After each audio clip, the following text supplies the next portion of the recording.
Hi viewers, welcome to கிரென்ஸீஸ் kitchen. இன்றைக்கி நம்மளோட கிச்சனில் ஒரு இன்ஸ்டண்ட்டான ஒரு லட்டு எப்படி செய்யலாம் அப்படின்றது பார்ப்போம்.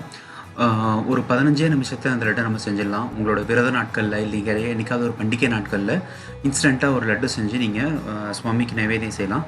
இந்த இன்ஸ்டன்ட் லட்டு செய்யறதுக்கு தேவையான பொருட்கள் கடலை மாவு, சர்க்கரை, நெய், முந்திரி, ஏலக்காய். ஆமாங்க, ரொம்ப சிம்பிள் இந்த லட்டு செய்கிறது. முதல்ல என்ன பண்ணணும், இந்த சர்க்கரையும் இந்த ஏலக்காயும் போட்டு நம்ம பவுடர் சுகரை நல்லா பிடிச்சி வச்சுக்கணும். இது அளவு நம்ம லட்டு செய்யும்போது சொல்கிறேன். ஸோ இந்த பாருங்கள், இந்த மாதிரி நைஸான பவுடராக நம்ம பிடிச்சி வச்சுக்க போகிறோம். ஏலக்காயும் போட்டு இதை நல்லா பிடிச்சிட்டிங்கன்னா ரொம்ப நல்லா வாசனையாக இருக்கும். இது நீங்கள் மற்ற ஸ்வீட்ஸ்க்கும் யூஸ் பண்ணிக்கலாம். ஸோ இப்போது ஒரு டவாவில் ஒரே ஒரு ஸ்பூன் நெய் விட்டு நம்ம முந்திரியை முதல்ல பொரிச்சு எடுத்துக்கலாம்.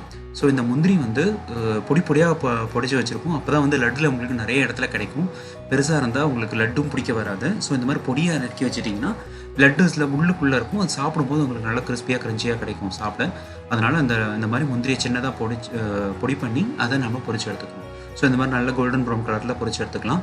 ஸோ இந்த முந்திரி தவிர வேறு எதுவுமே நம்ம இதில் போட போகிறது இல்லை. இது ரொம்ப சிம்பிளான ஈஸியான லட்டு.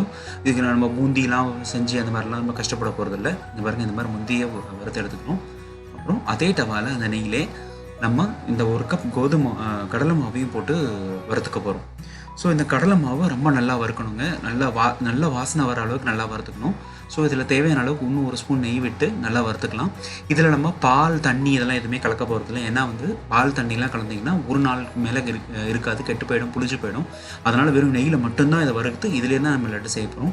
ஸோ அதனால் இந்த மாதிரி கெட்டியானால் அதை நல்லா உடச்சி விட்டு நல்லா வறுத்துக்கணும். வாசனை வர அளவுக்கு உங்களுக்கு கடலை மாவு நல்லா வறுப்பட்டதுன்னா நல்ல ஒரு அரோமா கிடைக்கும். அந்த வாசனை வர அளவுக்கு நல்லா வறுத்துக்கணும். இது இங்கே பாருங்கள், இது ஒரு 5 நிமிஷம் ஆகும் வறுக்கிறதுக்கு. நடுவில் வேணும்னா நீங்கள் எக்ஸ்ட்ரா 1 ஸ்பூன் நெய் விட்டுக்கலாம். ஸோ இந்த நெய் உங்களுக்கு வேண்டாம் அப்படின்னு தோணுச்சுன்னா நீங்கள் ஒரே நாளில் நீங்கள் காலி பண்ண போகிறீங்கன்னா வேணும்னா நீங்கள் எக்ஸ்ட்ரா பால் தெளிச்சு பண்ணிக்கலாம். பட் அதோட நெய் வச்சு செஞ்சிங்கன்னா தான் உங்களுக்கு நல்ல டேஸ்டியாக கிடைக்கும்.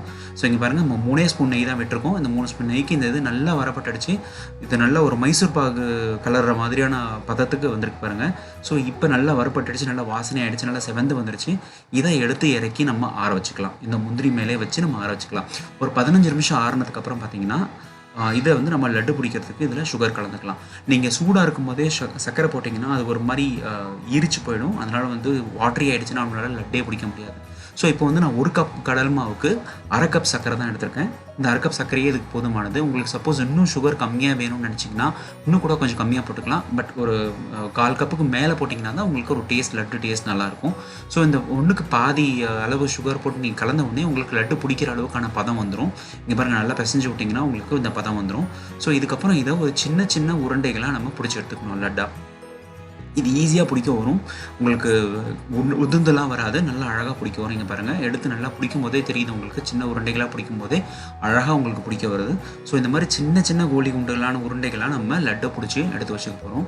ஸோ இந்த மாதிரி இந்த இதில் உங்களுக்கு 7லேருந்து 8 லட்டு கிடைக்கும். எனக்கு நான் 1 கப்பில் மாவு எடுத்துருக்கிறதுல 7லேருந்து 8 லட்டு கிடைக்கும்.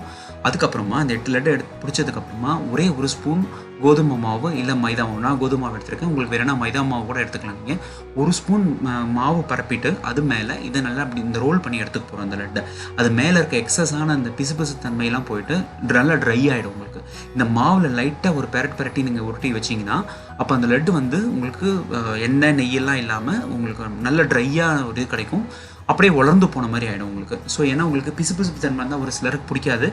அதனால் இந்த மாதிரி லைட்டாக ஒரே 1 ஸ்பூன் மாவு போட்டு நம்ம இதை இப்படி பரட்டி வச்சுக்கிட்டோம்னா உங்களுக்கு நல்லா ட்ரையான லட்டு கிடச்சிடும்.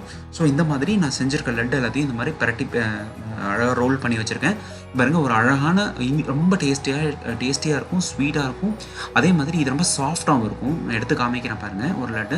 இது வாயில் போட்டிங்கன்னா உங்களுக்கு அப்படியே கரையும். ஒரு மில்க் ஸ்வீட் சாப்பிட்ற மாதிரியான ஒரு இது கிடைக்கும். ரொம்ப சாஃப்டாக இருக்கும். அதே மெத்தில் ரொம்ப டேஸ்டியாகவும் இருக்கும் அந்த லட்டு. ஸோ இந்த லட்டு நீங்கள் ட்ரை பண்ணி பாருங்கள். உங்களோட விரத நாட்கள்லாம் நீங்கள் சுவாமிக்கு நைவேத்தியம் செய்யணும் அப்படின்னா இம்மீடியட்டாக செய்யக்கூடிய ஒரு 15 நிமிஷத்தில் செய்யக்கூடிய ஒரு டிஷ்ஷு. ஸோ இந்த மாதிரியான இன்ஸ்டன்டான லட்டை செஞ்சு பாருங்கள். உங்களோட கமெண்ட்ஸை போஸ்ட் பண்ணுங்கள். உங்களுக்கு இந்த வீடியோ பிடிச்சிருந்ததுன்னா லைக் பண்ணுங்கள், உங்கள் ஃப்ரெண்ட்ஸ்க்கு ஷேர் பண்ணுங்கள், உங்கள் சேனலை சப்ஸ்கிரைபும் பண்ணுங்கள். நன்றி, வணக்கம்.